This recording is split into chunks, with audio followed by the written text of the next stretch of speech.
Est-ce que tu t'es déjà demandé à quel point les détails de Marvel sont complètement fous? Des trucs que tu as probablement ratés même après les avoir vus 10 fois. Eh bien, laisse-moi te retourner le cerveau. Détail numéro 1, le Captain le dit enfin à la fin d'Endgame. Quand Captain America voit tous les héros revenir à travers les portails, il prononce enfin la phrase que les fans attendaient depuis plus de 10 ans. Rassemblement.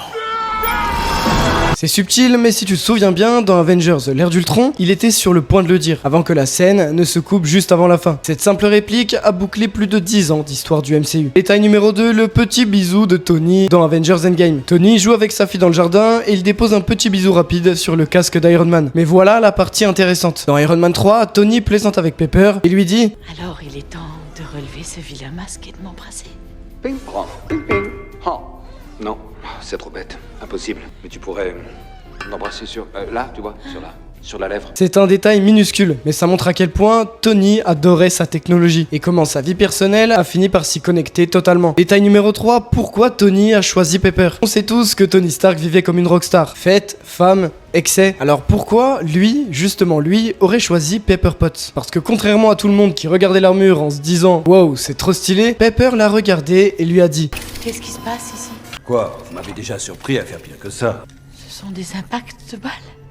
Elle ne se souciait pas de la bataille, ni de l'armure, elle se souciait de Tony. Et c'est probablement à ce moment-là que Tony Stark s'est dit, c'est elle. Détail numéro 4, le téléphone qui ne se décharge jamais. À la fin de Civil War, le Captain laisse à Tony un téléphone à clapet et une lettre. Mais si on avance jusqu'à Infinity War, au moment où Tony découvre que Thanos arrive, il sort exactement ce téléphone de sa poche. Et accrochez-vous, le téléphone fonctionne encore. Il a toujours de la batterie. Autrement dit, ça veut dire que peu importe ce qui s'est passé sur eux, Tony gardait toujours ce téléphone sur lui. Parce qu'au fond, Captain America restait son frère d'armes. Détail numéro 5, le recrutement personnalisé du Shield. Dans Avengers 1, le Shield adapte sa méthode à chaque super-héros. Pour Tony, un génie de la technologie, ils utilisent une présentation holographique futuriste. Le Captain sort tout juste de la glace et ne comprend rien au monde moderne. Alors, Fury lui remet simplement un dossier papier. Banner se cache mais reste connecté au monde. Natasha l'approche alors avec un téléphone basique. Chaque méthode correspond en fait parfaitement à la personnalité et à la situation de chaque héros. Détail numéro 6, pourquoi Loki était invisible sur les caméras thermiques. Tu te souviens quand Loki est emprisonné dans Avengers 1, si on regarde les caméras vision thermique, un détail étrange apparaît. Il n'est pas visible. Pourquoi? Eh bien parce que Loki n'est pas vraiment un Asgardien. C'est un géant des glaces. Les géants des glaces n'émettent pas de chaleur comme les humains. Un détail minuscule, mais absolument génial. Alors est-ce que t'avais remarqué tout ça? Dis-moi ça dans les commentaires et abonne-toi.